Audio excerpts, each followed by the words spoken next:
Shalom mes bien-aimés, bienvenue à tous. C'est maintenant l'heure de manger la parole de Dieu.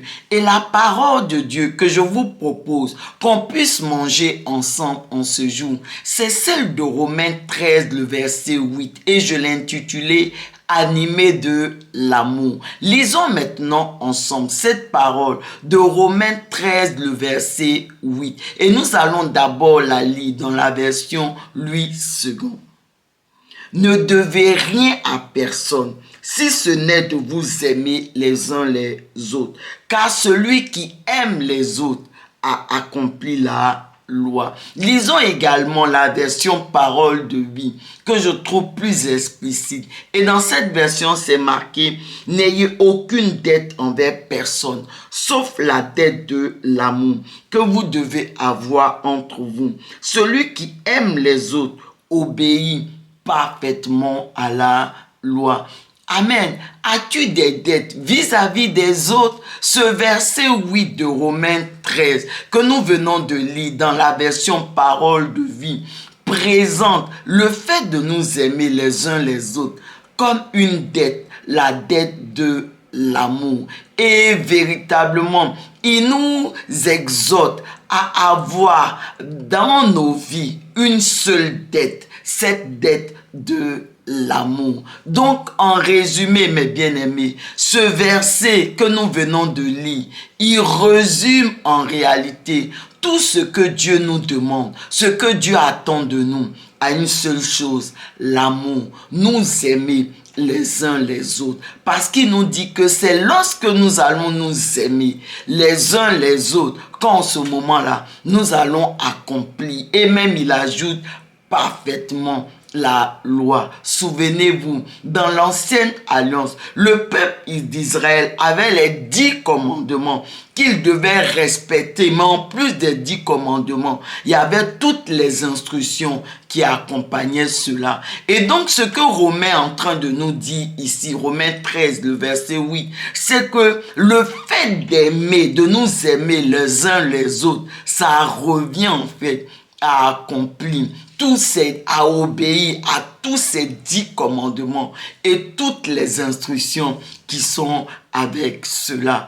Amen. On comprend alors, mes bien-aimés, que ceux qui obéissent à Dieu, en réalité, ce sont les personnes qui aiment, les personnes qui sont animées de l'amour. Ainsi, mes bien-aimés, nous devons être des hommes et des femmes qui sont animés de l'amour, des hommes et des femmes qui vraiment sont conduits par l'amour. Ça veut dire tous nos actes, tout ce que nous allons faire va d'abord être porté par l'amour, doit d'abord être animé de l'amour. Et en le faisant ainsi, nous allons obéir parfaitement à la loi de Dieu. Nous allons accomplir la volonté de Dieu. Nous allons faire ce que Dieu attend de nous. Amen. Et véritablement, nous devons, mes bien-aimés, chaque jour nous appliquer à véritablement payer cette dette, c'est-à-dire à nous aimer les uns les autres. Ça doit être notre objectif, ça doit être notre but, de nous aimer. Donc chaque jour, nous devons pouvoir nous aimer les uns les autres. Mais comme Dieu sait que nous ne pouvons pas nous aimer les uns les autres, comme il nous le demande, qu'est-ce qu'il fait? La Bible dit que l'amour de Dieu est répandu dans nos cœurs par le Saint-Esprit que nous avons reçu. Le Saint-Esprit, la Bible dit dans le livre de Galates 5, le verset 22, que le Saint-Esprit produit en nous 9 fruits. C'est l'amour, la joie, la paix, la patience, la bonté, la bénignité, la fidélité, la douceur, la tempérance. Amen. On voit que le premier fruit que l'Esprit, le Saint-Esprit produit en nous, c'est l'amour.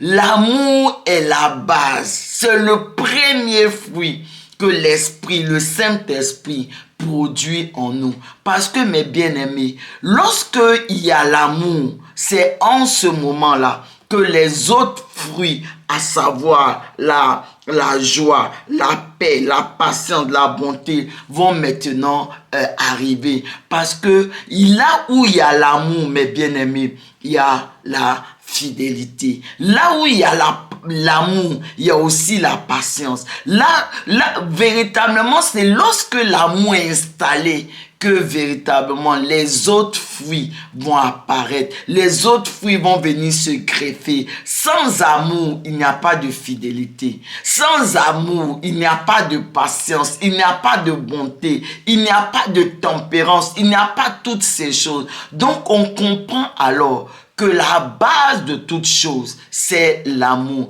Et c'est pour cela que le premier fruit que l'Esprit vient produire en nous, c'est l'amour.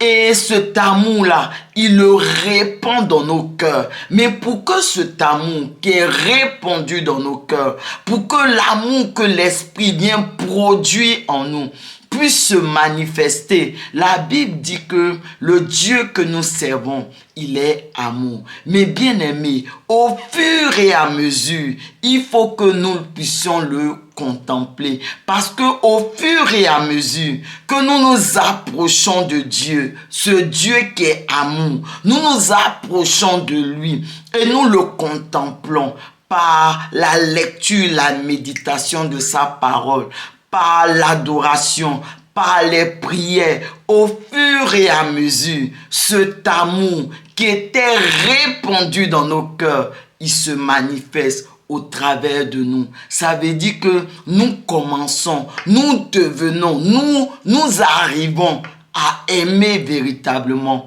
les autres, la personne qui est en face de nous. Donc c'est vraiment dans la contemplation que véritablement cet amour que Dieu a répandu dans nos cœurs, cet amour-là, il se manifeste. Et nous devenons ainsi des personnes qui aiment.